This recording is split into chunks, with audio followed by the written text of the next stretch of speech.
हो गया। आज जो टॉपिक जो चल रहे हैं बहुत इंपॉर्टेंट टॉपिक है, जो हम त्रिभुज के कुछ कसौटी और कुछ नियमों की बात करेंगे कि कौन सा त्रिभुज स्वर्ग समता होगा और कौन सा त्रिभुज समरूपता होगा।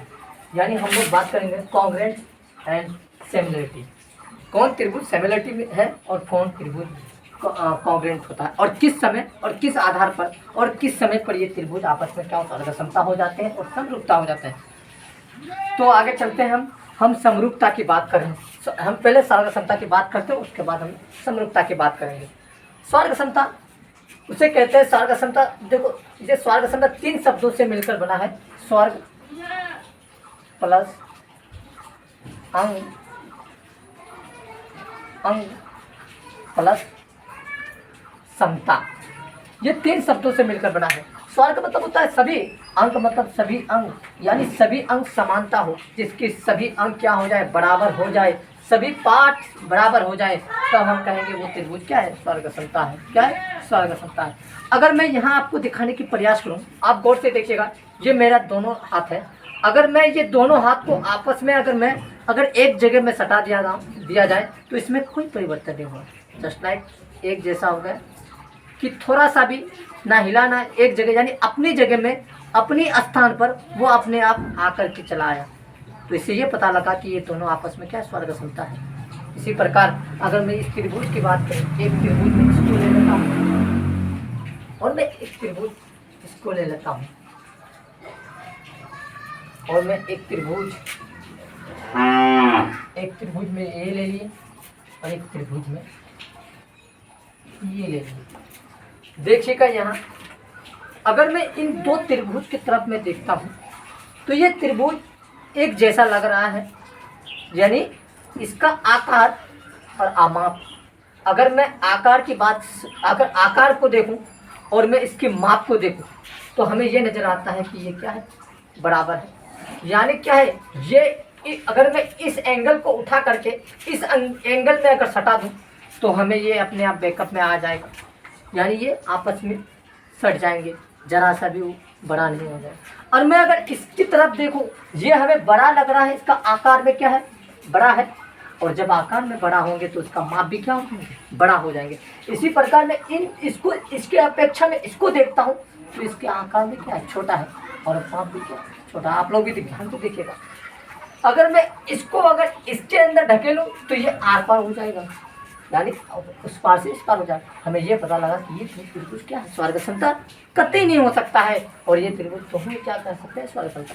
तो हम इसको स्वर्ग समता इस प्रकार लिखते हैं, ऊपर में ऐसे ऐसे दे देते हैं और नीचे 2 डंडा लगा देते हैं। ये हमें स्वर्ग समता की हमें पहचान बताते हैं कि ये त्रिभुज, दोनों त्रिभुज आपस में क्या है, स्वर्ग समता है। क्या है, स्वर्ग समता है। बात इतना समझ में आ चुके होंगे। मैं इसे आगे बात करता हूँ कि स्वर्ग समता होने का मतलब ये तो होता है, स्वर्ग बताओ सभी अंक मतलब सभी अंक समांतर, मतलब सभी अंक समांतर हो। इसी प्रकार अगर मैं कहूँ कि जिसका आकार क्या हो, आकार आकार आकार क्या हो, समान हो, समान होना चाहिए। और मैं कहूँ माप क्या हो जाएगा, माप, माप की बात करूँ, साइज की बात करूँ, ये भी क्या समान हो जाए। अगर आपके पास ये दोनों समान है, आकार और माप दोनों आपस में समांतर है, और याद रखना छोटा और बड़ा नहीं होना चाहिए, दोनों ही क्या होना चाहिए, बराबर होना चाहिए।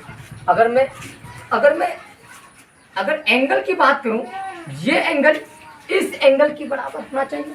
इसी प्रकार ये एंगल इस एंगल की बराबर होना चाहिए, और ये एंगल इस एंगल की बराबर होना चाहिए। तब कहला जाएगा क्या, तब हम कह सकते हैं कि जो त्रिभुज आपस में क्या है, स्वर्ग समता है।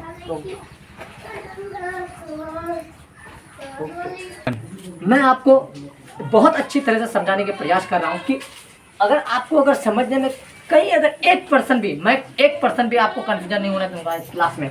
अगर 1% भी आपको लग रहा है कि हमें समझने में संदेह है, इस संदेह को हम दूर करेंगे। अभी देखिए थोड़ा सा 1 मिनट में हम दिखाते हैं आपको, और अच्छी तरह से समझाने का प्रयास करते हैं कि स्वर्ग समता और समरूपता में क्या अंतर है।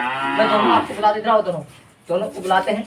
अभी ये दोनों है, अगर मैं इन दोनों की बात करूँ कि स्वर्ग समता और समरूपता की अच्छी तरह से बात करूँ, तो अगर हाथ ऊपर करो, अगर मैं ये अपनी दोनों हाथ, ये तुम दोनों हाथ देखो, ये देखो दोनों हाथ आपस में क्या है, ये बराबर है।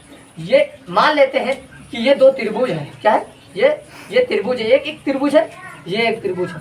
अगर मैं इस त्रिभुज की तरफ देखूं तो ये त्रिभुज के दोनों हाथ क्या है, बराबर इक्वल है, कहीं अप डाउन कहीं नहीं है। इसी प्रकार ये दोनों, इन दोनों को देखता हूं तो ये भी क्या है, अप डाउन नहीं है। इसका मतलब ये दोनों आपस में क्या हो जाएंगे, स्वर्ग समता हो जाएंगे। क्या हो जाएंगे, स्वर्ग समता हो जाएंगे। अगर मैं इसी को अगर मैं पलटवार करके दिखाऊं कि अब हमें बताओ, अब तुम दोनों बताओ कि अब समरूपता कैसे पहचाना जाएंगे, समरूपता कैसे पहचाना जाएंगे। देखो अब देखो इस हाथ को देखो, अब देखो ये क्या है, ये बड़ा नजर आ रहा है, और ये पंजा देखो, ये पंजा छोटा नजर आ रहा है। यानी ये दोनों आपस में, ये दोनों तो हाथ है, लेकिन इसी प्रकार ये दोनों त्रिभुज है। लेकिन आप सोचिएगा ये त्रिभुज बड़ा है तो ये त्रिभुज छोटा है। इससे ये पता लगा कि ये दोनों आपस में क्या नहीं हुआ, इक्वल रूप से, प्रॉपर रूप से आपस में क्या नहीं हुआ, मिला नहीं। तो इसे हम क्या कहेंगे, समरूपता कहेंगे। क्या कहेंगे, समरूपता कहेंगे। आप लोग जा सकते हैं, समरूपता कह सकते हैं।